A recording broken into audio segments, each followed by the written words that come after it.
Hey everyone, how's it going? So what am I doing now? I am working on, or I'm taking a look at, I should say. I'm not going to really work on it today. My daughter's 2017, I think this is. It's either a 16 or a 17 Hyundai Santa Fe. It's the one with the third row seat, and it's got 180,500 miles on it. It's been a great car. It really has been a great car. No complaints. On something like this, Hyundais are kind of known for having engine issues. I don't have a problem with them, but I have seen engine issues happen, and normally it's from people not maintaining them. I can't think of many other reasons where I've seen where it's been a fault of the engine. I have seen a few cam gears shear the keyway. I have seen that. I've seen a couple of cars throw their rods for whatever reason, but normally it's from lack of maintenance. I mean, yes, have seen a few, but I don't know. I don't really see them as an issue vehicle. Like I always hear other people saying, oh, stay away from these cars, don't buy them, don't buy them. I don't know why, because I honestly don't see those problems everybody else is talking about. But regardless, I digress. So her problem is she had an ABS light and a traction control light come on, and then the check engine light had come on. Not all at the same time. The ABS and traction control light came on when she had a blowout in the rear. I got a funny feeling it probably ripped the sensor, like one of the wheel speed sensors, I think. I don't know. I never had a chance to really look at it. She said the car rides fine. There's no issues with that. But the check engine light came on, and she said she kind of notices a little bit in the way of performance, but not. She goes, maybe it's just her thinking that there is a problem when it really isn't. She's not 100% certain. But I started it up this morning. Sounds great. I don't hear any problems, any issues. What I'm going to do is, a lot of you have asked about inexpensive type scanners. So what I'm going to show you here is this one, the Kingbolen S600. This is a very basic type of scanner. It's not just a code reader. It does way more than that. And I don't recall the pricing, but I think it's right around $200. The other scanner that I've shown you in the past is this launch scanner. This is the one I personally use at home most of the time. This launch, and is the, what do they call it? 919E. And it's a very good scanner. It's a very good home scanner. And I will tell you honestly, I will rank that thing right with my Snap-on scanner. And my Snap-on scanner was, when I purchased it, was something like $4,000. And it cost me $50 a month for the subscription to keep it updated. Whereas that scanner was $400 and something, and I've yet to have to pay to update it. It's been automatically updating every time. I don't think I got lifetime with that one. I think I got 2 years, and it's right about at the 2-year mark, so I'm going to probably have to pay for something eventually. I don't know. But you got to remember something too. A lot of people don't realize this. When you have a subscription, okay, to keep them updated, that means any of the latest and greatest updates that come out at that point in time. So let's just say that scanner is updated to right now, okay, just to today. And now I don't want to pay for any more subscriptions. Let's just say. Now, some new update of something comes out tomorrow. It doesn't mean that that scanner is useless. If another update comes out a year from now, it doesn't mean that that scanner is useless. It means it works up to this point in time with all the information that was available up to this point in time. Follow? So anything and everything that pertains to any vehicle prior to right at this moment is fine, even 5 years from now. However, if you're going to look at something, and let's say there was an update to something in the programming for scanners or for the vehicle or whatever, that scanner could now interpret because of updates, you may not be able to do so because you didn't update it. I have a buddy of mine who has a Snap-on scanner that's 8 years out of date, and he still uses it for, stuff that's older, and he has no issues with it, because with a Snap-on scanner, if you don't update it, it's $1,000 just for the update, and that happens twice a year. Okay, $1,000 twice a year. Think about that. But if you pay for the subscription, which is $55 a month or $60 a month, whatever it is, you don't have to pay for the subscription. You don't have to pay for the updates. The updates are automatic. So it kind of makes sense. I may as well pay $55 a month to have my Snap-on updated. However, like I said, this scanner right here, I'll put a link in the description. That scanner right there is right on par with my Snap-on. I don't see any benefit between the Snap-on over that. And like I said, that thing I think was $400, and the Snap-on was $4,000. So think about that for a minute. All right, so we're going to use this Kingbolen S600. Let me find the OBD port. Oh, let me show you the dashboard real quick. So we have an ABS light on, an engine light on, a traction control light on, and a hill descent light on, and an airbag light on. Let's see if we can't figure out what they all are. All right, let me find, I think the OBD, yes, it's right in here. Convenient. Oh, let's plug it in the right way. That way. All right, now, does this come to life on its own? I don't recall.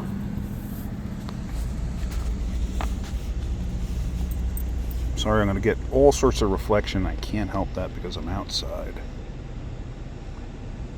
It's a beautiful day out.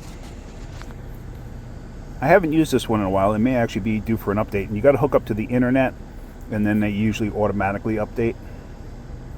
My K10, my Kingbolen K10 that I have at work, I use that above and beyond normally over my Snap-on because I just prefer the way it works over the Snap-on. However, I had that Nissan, and that Nissan was an oddball, and the Nissan I couldn't communicate with the Kingbolen or the Snap-on other than OBD because I needed that special adapter that works with the Snap-on, and I don't have one for the Kingbolen. So, all right.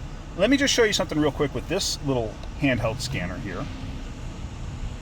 Now on this, you have all these different things you could do. You got oil life reset, brake services, a steering angle sensor, ETS, I can't remember what that is, electronic throttle, I don't know, battery, DPF, tire pressure monitors, brake bleeding, injector coating, AFS has to do with the headlights. I don't recall exactly what, but okay. So let's get into diagnostics. All right, we're going to do an auto search. I don't recall. How does this thing work? Let's see. See, I told you to connect Wi-Fi, but I'm too far away from the house to connect Wi-Fi, and I don't want to be out in the sun. I'm right now underneath the trees, and there's the tree right there, and there's my awesome Dodge Ram pickup truck. Okay, so it coded the VIN, or decoded the VIN.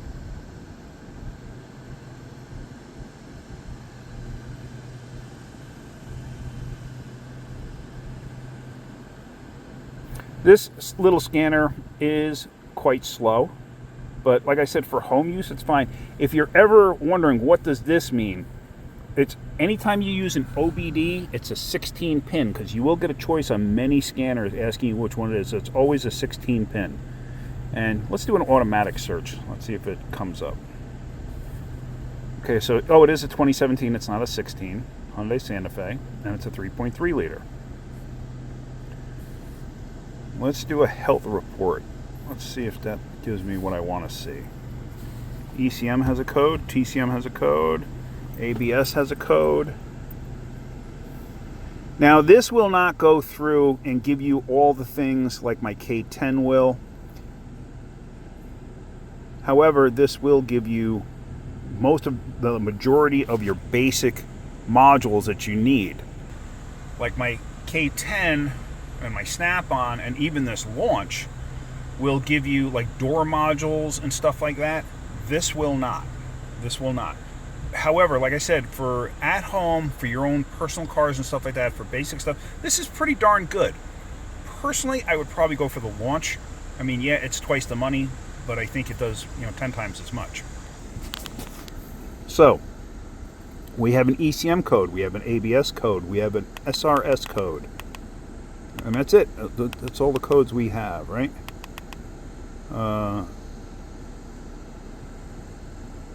What's the difference between the two? Well, I guess there was 2 events for that. And then it shows transmission, but there's nothing there to worry about. All right, so I'm going to go to report, diagnostic report. So ECM, Alternator field terminal circuit low. Interesting. But I did just notice something.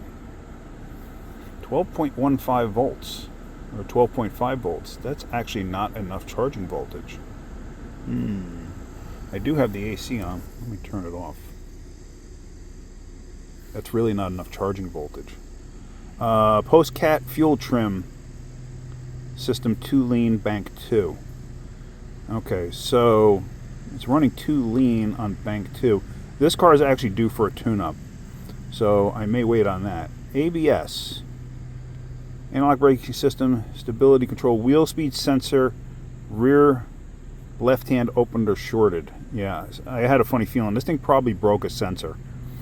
SRS. Occupant classification system defect. That has to do with the passenger seat. They have like weight sensors in there because they have smart airbags. They have weight sensors in there to tell how heavy is the person that's in the seat. You know, if the person's below, I don't know what the number is, let's just say 100 pounds, only the first stage of the airbag will deploy. And it also depends on the position of the seat to the dashboard, because you don't want a 100-pound person being completely up against the dashboard and then the 2 stages go off, because it could cause serious injury or death. So that's the reason for that. So occupant classification system, there's a defect. Exactly what it is, I don't know. And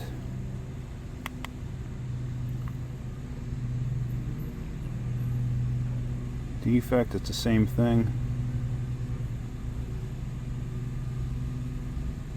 OCS mat defect. I've never heard of that.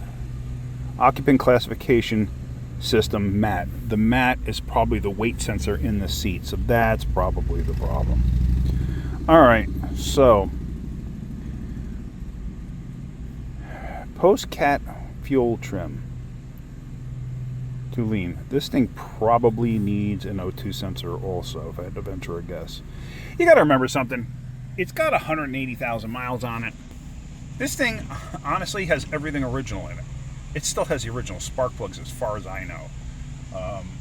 So it probably needs... I have the tune-up stuff for it, but it's at the shop, so I'm not about to tune it up today.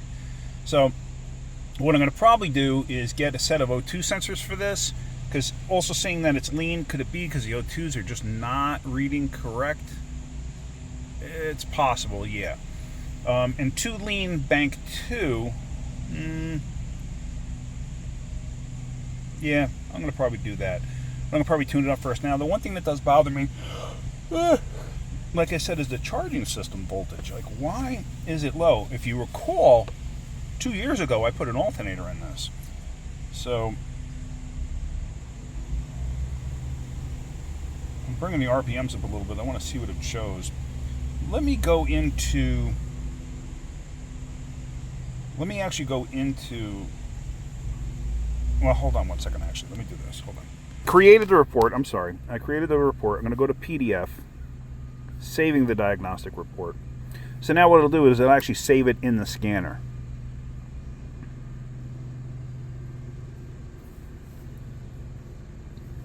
Now, am I actually hooked to the internet? I don't think so. Let me hit share, because it might be...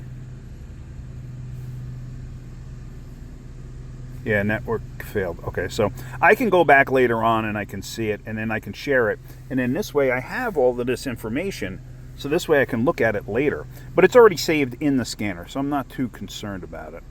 What I'm going to do is I'm going to clear DTC. Am I sure I want to clear it? Sure. Why not? It's not going to hurt nothing. Airbag will probably reset, no problem.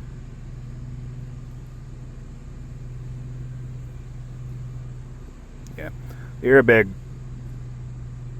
Well, the ABS code set because I had a funny feeling I got a funny feeling it's got a broken sensor. But airbags, those did reset. Now I'm just curious if there's any kind of a calibration that I can do with this little scanner.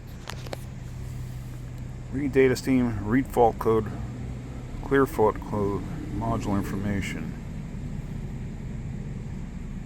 Yeah, it's not going to give me anything that I can actually use. Okay.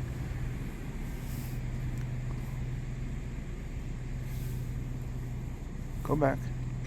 Oh, please exit current function. I hate when it tells you that. Let's go to OK. Maybe OK is how you exit. Yeah, okay. So hit back.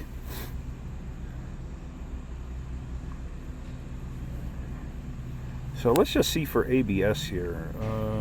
Read data stream. What does it give me?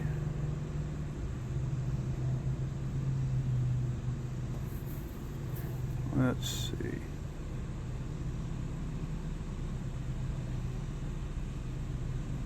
Gives you a bunch of different things you can look at.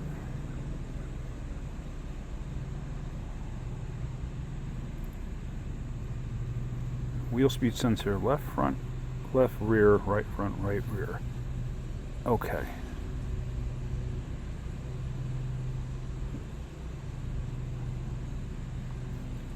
Now I wonder.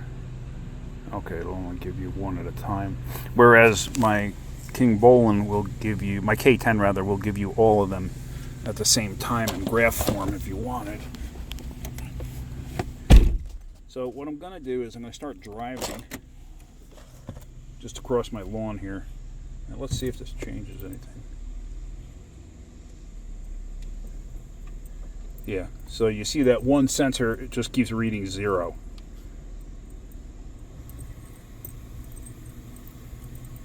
Alright, so we definitely have a problem there. So, oh, look, our old house. So, yeah, it's not reading at all. So I'm thinking the sensor itself probably ripped the wiring out. No big deal. I'll just get a new sensor for it. I mean, I might be able to repair what's there, but I'd rather have a sensor handy just in case. So I'll just order one from my local parts store, even though it'll cost a little bit more probably. However, if I order it from my local parts store, at least this way I can return it easily without having to pay a return fee. Can't do that with mail order. So anyway, I just wanted to show you that. You know what? Let me hook up the other scanner real quick. I just want to see if it gives you anything different with occupant classification, because it may allow me to do something that I don't know about. Let's go power that one off. Let me plug this one in. Now we shall see.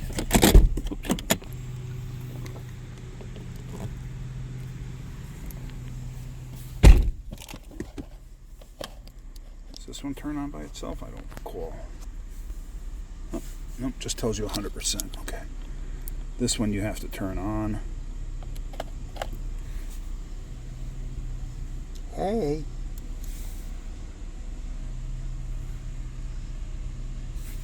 A little dirty. Let me wipe it on my belly.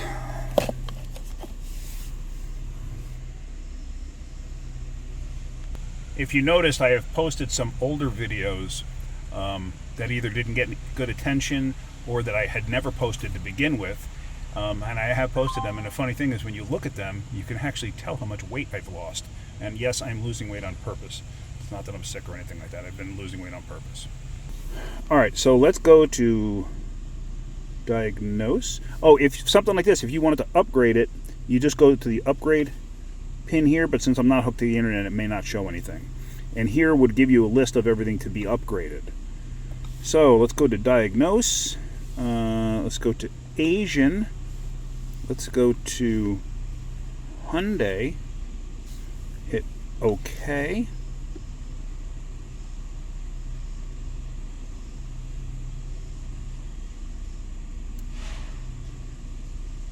See, now this is showing 12.8, 12.7, 13 volts. It's just barely charging. It should be charging better than that.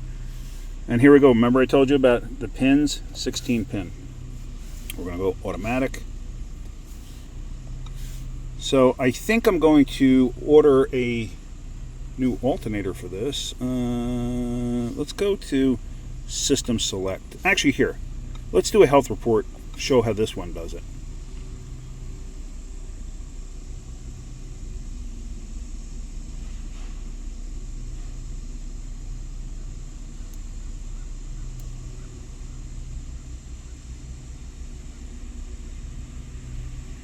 Had a little fly that wanted to be part of that video.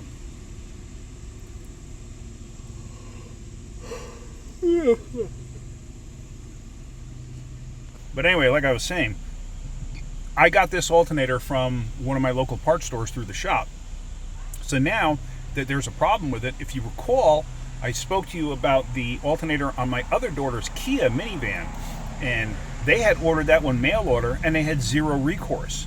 And the funny thing is, this alternator and that alternator failed about the same time, and both vehicles have roughly about the same mileage. So this alternator, even though it hasn't failed, it's going to fail. At least I believe it is. So she had no recourse because she mail ordered it, you know, probably from Rock Auto or something like that. And I'm not saying anything bad about Rock Auto. I do order stuff from them myself when it's the right part. But there again, what's your recourse when you get mail order parts? There's your problem. So now I spent more money and got this from a local parts store. So now I can go back to the local parts store and say, hey, your part didn't last. And they'll give me another one. If I do it through the shop, they may actually credit us shop labor, believe it or not. So I got to find out. So yeah, here we go. So here is all the codes. Event 1, Event 2 for the airbags. Okay, I don't really care about any of that. I am going to actually go back. Are you sure you want to exit? Yes. So health report, I'm going to go to System Select. I'm going to go to Supplemental Inflatable Restraint. Let's go to Event 1. Let's see what that gives me. Special Function. Variant Coding. This function is used after setting of ECU according to specification, blah, blah, blah, blah, blah, is replaced. So, well, we didn't actually replace anything, so I'm not quite sure what's going on there. May not be anything I can do here or want to do. Let me just see. This function is used after setting ECU and specification with the ECU replaced. Alright, basically it's just verifying that the VIN numbers are the same and stuff like that. Okay, we are not concerned about that, so we're just going to cancel. So even with this one, there's nothing I can do with that. I mean, I may not be able to do anything with my K10. You know, it's very possible. Something like that, recalibration and stuff like that, they may actually have to go to Hyundai for that, believe it or not. So we're going to just leave it alone. We're going to leave it at that. So I'm going to have to do a tune-up to this. I'm going to get O2 sensors for it because I know the O2 sensors are going to be at 180,000. Come on, they wear out. O2 sensors wear out. So I'm going to put a set of O2 sensors in this thing. So it should have 4 of them. But anyway, that's about it. All right, guys. Well, hopefully you're getting something out of my videos. If you are, hit that like button. If you could, please subscribe. All right, have a great day. Keep wrenching.